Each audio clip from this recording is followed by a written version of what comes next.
আসসালামু আলাইকুম, কেমন আছেন সবাই? আমরা যখন লাস্ট টাইম আসছিলাম তখন আমাদের এই বাড়ির মানে এটাকে খাড়ি বলি, খাড়ি এই যে জমির পাশে আমরা একটু জায়গা, এই জায়গাটাতে আমার আম্মার জন্য টমেটো চারা লাগিয়ে গেছিলাম।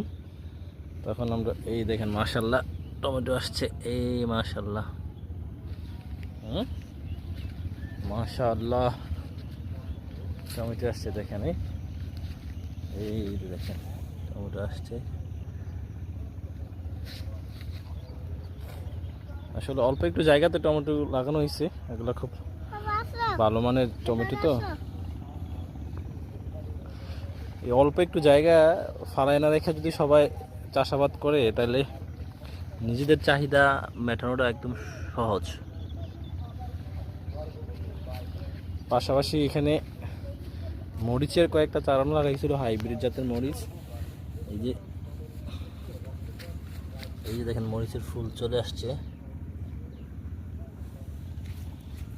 আমাদের ছোটখাটো একটা পরিবারের জন্য এই এত টমেটো লাগবেও না।